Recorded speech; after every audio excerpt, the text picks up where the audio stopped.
Hello and welcome to the walkthrough video of the Electronic Development Support Passport, also known as the EDSP. So when you log on to the tool, this is what it will look like. It has an introduction to the tool and explains what it does and what it does not do, and also what you'll need to use the online tool. So it also gives you some guidance on what the tool produces and what to do with this. So if you're ever feeling stuck, you can just refer back to this and it should guide you through. So the first thing you're going to want to do once you've logged in is go to the Pupils tab. Now, I've already uploaded some pupils, but this will be blank for you. You then need to go to the Upload Pupils button, from where it will see Select a File. You can download an example file and it will give you a fully filled out spreadsheet so you can see an example of what it will look like. There is also a guide on how to format the spreadsheet and how to fill it out yourself. So I'm going to click here on Select Files and go onto the Upload Testing Spreadsheet, which is one I've already made for the pupils. This will then be uploaded successfully, and if there's any errors, they will come up here alongside with some help on what you should do to fix any errors. So then you just need to go ahead and click Import 26 pupils, and you can see here that you can see the classes and how many pupils are in, and if they're new. This is already known as these have previously been uploaded to the tool.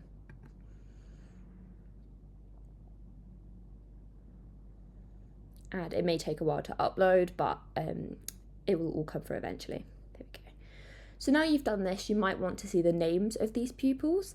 And to do this, you will need a name spreadsheet, which is essentially the children's UPN followed by their names. This is also included in the spreadsheet guidance. So if you click on here, and this is just one I've made earlier, it will then replace this column here with the names of the students. These can be first name, last name, middle name, whatever you'd like. So say we now wanted to go and do a session for a pupil. You could click on, now this is where you need to click on their UPN, and then you can click New Assessment. So again, when you click New Assessment each time, this will pop up and it will just tell you again what you need and what the tool is going to do. If you are doing this with a parent present, say you've completed the tool for a child and the parent wants to come in and do it with you to see if you get any different outputs, you can just tick this box here which will say parent guardian present. So let's go ahead and start the assessment. So on this page here, you'll see it kind of walks you through the stages. You have your skill areas, fundamental learning skills, a review, task competencies, and then a summary. So here we know that we're in the skill area of sensory and physical, and we can now click whether the child, so in this case Taylor S, is meeting or exceeding the expected skill level in these areas compared to children of the same age. So it goes through the skill areas there with an example. So for this example, I'm going to say yes to all of these, but not to self-care management. So as you can see, the thumbs up just means yes, and the thumbs down means they're not quite.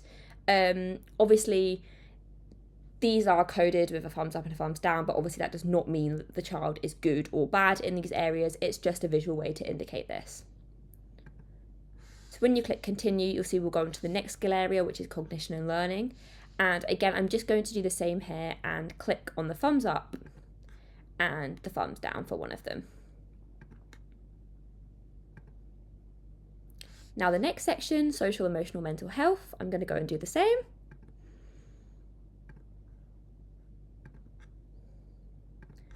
I'm going to keep all of the rest thumbs up because you'll be able to see the logic from any of the questions when there's a thumbs down. It's pretty similar for all of the different skill areas in the way that it branches out to the next questions. So now we can see we've gone into the fundamental learning skills, and starting off with sensory and physical, it goes into self-care management. So now we can see the wording has changed and it now says Taylor S consistently, and then manages their own hygiene and personal needs. Yes for that. Knowing when they could be or when they are in a dangerous situation, and remaining organised and taking responsibility. And then the next one, cognition and learning writing, because that was the other one that we put not yet meeting. So I'm just going to put a mixture of things here so we can see the different outputs. And here there is a space if there's anything that you think is a fundamental learning skill that the pupil is not consistently demonstrating. I'm just going to go ahead and leave this blank for now because you don't need to put anything in if you think they've all been covered. Okay, so now it brings you to the point where you've completed the first stage of the assessment and it highlights the domains where you've identified the possible need for support, and you can generate a letter here. So here when you generate a letter, it will download a letter which invites the parents to come through and have a conversation. Now, this also here can be changed, so you can change who used the tool, how someone would go about booking conversation with that individual, and it also gives the categories alongside with some definitions so parents can better understand what the output of this tool means. So now we can go ahead and assess these fundamental learning skills against task competencies. So you click continue to task. So now we have a bit of a change, and as you can see, it goes into the fundamental learning skill, and then more explicitly, this is what we said, they did not know when they are or could be in a dangerous situation. So now we can be more specific here and say whether they're expected or exceeding, emerging, or not yet demonstrating the skill for these points. So remaining vigilant in potentially dangerous situations, crossing roads, carrying scissors. I'm going to put emerging here. And I'll put emerging here as well. And next we can see this has changed to writing, and maneuvers a writing instrument to produce recognizable letters and words. And here you can just go down and click the options.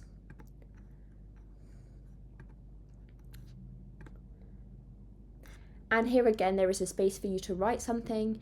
If you think there's anything that's not been covered here, or there's any specific examples that you want to give, whatever you feel needs to go here, you can just put there, and then you can click continue. So that is it. This is now a summary, and you can then regenerate the invitation letter to parents. You can see when the tool was completed, when it was started, the pupil, their date of birth, and a summary here.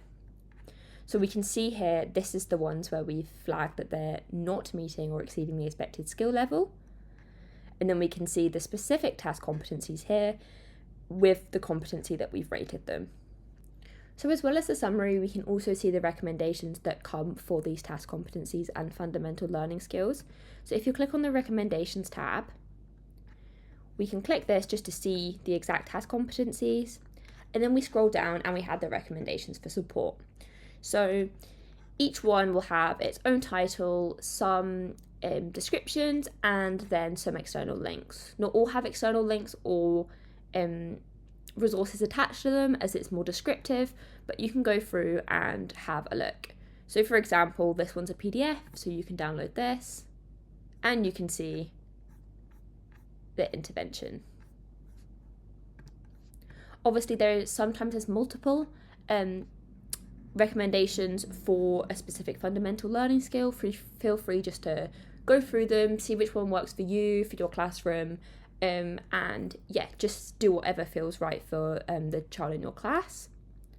So now you've done that, you are done with this EDSP session for this child. And if you go back onto the pupils, you can see that they've now had 2 sessions. Again, the classes feature can also be used to go through and see pupils. You can just click on the classes and you can see the 2 classes, click through into this, and again, you can see the children and you can access the assessments for them this way too.